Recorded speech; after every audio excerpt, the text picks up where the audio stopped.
এই রাজ্যে মুখ্যমন্ত্রী তো স্বাস্থ্যমন্ত্রী, আমাদের এই মুখ্যমন্ত্রী আমরাই করেছি মুখ্যমন্ত্রীকে, কিন্তু আমাদেরকে আশা নিয়োগ করেছে কেন্দ্র সরকার, কিন্তু রাজ্য আমাদের হচ্ছে অথরিটি, আমাদের অথরিটি হয়ে আমাদের মুখ্যমন্ত্রী এখনো পর্যন্ত আমাদেরকে বঞ্চিত করে রেখেছে।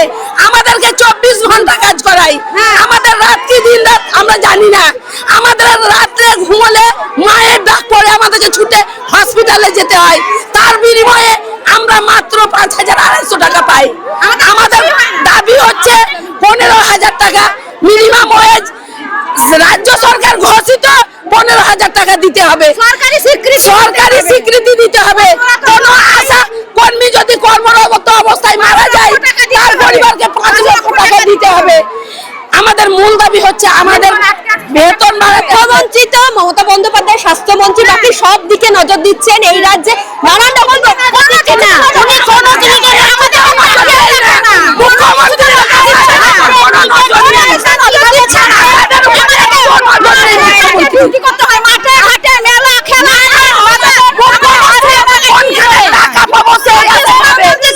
টাকা দিচ্ছে, মেলা হচ্ছে,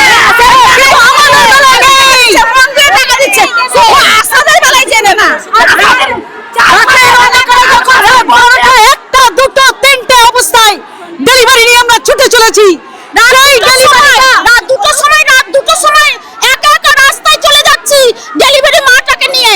আজকে গোটা স্বাস্থ্য দপ্তর গোড়া থেকে আমাদের এই আশাদের উপর কাঁধের উপর ভার দিয়ে দাঁড়িয়ে আছে, এই স্বাস্থ্য দপ্তর দাঁড়িয়ে আছে, স্বাস্থ্য দপ্তর দাঁড়িয়ে আছে। আজকে আজকে বলছি, আজকে আমি বলছি, আমাদের যখন আগে যখন ছিলাম, আমি যখন গৃহবধূ ছিলাম তখন আমি নিজে দেখেছি আমাদের অনেক ইনজেকশন হতো না, অনেক বাচ্চা নিত না। আজকে আশাদের জন্যই আমরা এতটা এগোতে পেরেছি। এখন আমাদেরকে সেই জায়গাটা দেয় না, তাহলে আজকে স্বাস্থ্য দপ্তর যার উপর দাঁড়িয়ে আছে সেই স্বাস্থ্য দপ্তরের কি একটু টনক নড়ে না? যে তারা কি জানে না যে আমাদেরও তো সংসার আছে, আমাদেরও তো ছেলে মেয়ে আছে, তাহলে আমরাও তো এই রাজ্যের একজন নাগরিক, তাহলে পাবলিকের পরিষেবা দিই, আমরা গ্রামের পরিষেবা দিই, তাহলে আমার বাচ্চাও তো সেই একজন পরিষেবা পাওয়ার জন্য। তাহলে আমরা যদি নাই খেতে পাই, তাহলে আমি যদি নিজের স্বাস্থ্যটাই যদি না দেখতে পারি, আমার পরিবারকে যদি না দেখতে পারি, তাহলে গোটা গ্রামটাকে গোটা এলাকাটাকে আমি কি করে দেখবো? কোনো ছুটি নেই, কোনো কিচ্ছু নেই, আমাদের সব সময় 24 ঘন্টা কাজ করতে হয়, 24 ঘন্টা অ্যালার্ট থাকতে হয়। আমাদেরকে ঠিক মতো বেতন দেওয়া হয় না, আমাদের 4 মাসের ইনসেনটিভ বাকি, 1 বছরের পিএলআই বাকি, আমরা কাজ করে যাই ন্যূনতম বেতনটুকু। আজ দুর্মূল্যের বাজারে আপনি বলুন 5250 টাকায় কি হতে পারে? একটা মাকে যে নখর নিয়ে রাতের অন্ধকারে ছুটেছি, সেই মাটাকে হতে পারে 2 বার 3 বার নিয়ে যাচ্ছি। যদি সে কোনো ক্রমে হসপিটাল ডেলিভারি না হয়ে নার্সিং হোমে ডেলিভারি হয়, তাহলে সেই টাকাটা আমরা পাই না। কেন পাই না? একটা মাকে 3 বার নিয়ে যাওয়ার পরে তার তো মনে হতে পারে এই দগদারি কস্তানি আমি সরকারি হসপিটালে নাও যেতে পারি, হতে পারে আমি নার্সিং হোমে, তাহলে তার জন্য যে 300 টাকা বরাদ্দ সেই টাকাটা পর্যন্ত আশারা পায় না। অথচ সেই মাকে নিজের গাড়ির টাকা দিয়ে 3 বার নিয়ে গেছে, লাস্ট পর্যন্ত ডেলিভারি নার্সিং হোমে হয়েছে বলে সেই টাকাটা আশারা পায়নি, পায় না। মুখ্যমন্ত্রী তো বারবার বলেন যে এই আমলে স্বাস্থ্য ব্যবস্থার উন্নতি হয়েছে, অথচ আপনারা স্বাস্থ্যকর্মী, সেখানে আমাদের কোনো নিরাপত্তা নেই। আপনি বলুন আজ দুর্মূল্যের বাজারে 5250 টাকায় কি হতে পারে? আমারও তো বাচ্চা আছে, আমারও তো মনে হয় তাকে সুস্বাস্থ্য সুশিক্ষা দিয়ে তাকে এই পৃথিবীর মধ্যে সঠিক একটা নাগরিক গড়ে তুলতে, কিন্তু বলুন আমারই পেট চলে না, আমি কি করে আমার পরিবারকে দেখতে পারি? আমি কি করে আমার বাচ্চাকে দেখতে পারি? পোলিও মুক্ত করেছে কারা? এই আশারাম। টিবি মুক্ত করেছে কারা? এই আশারা। লেপ্রসি মুক্ত করছে কারা? এই আশারা। মাতৃ মৃত্যু কমিয়েছে কারা? এই আশারা। শিশু মৃত্যু কমিয়েছে কারা? এই আশারা। হোম ডেলিভারি কমিয়েছে কারা?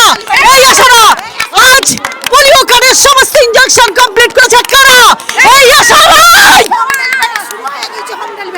আমার দিকে তাকানো হচ্ছে না। কর্মরত অবস্থায় কোনো আশা কর্মী মৃত কালীর 5 লক্ষ টাকা দিতে হবে, 15,000 টাকা আমাদের বেতন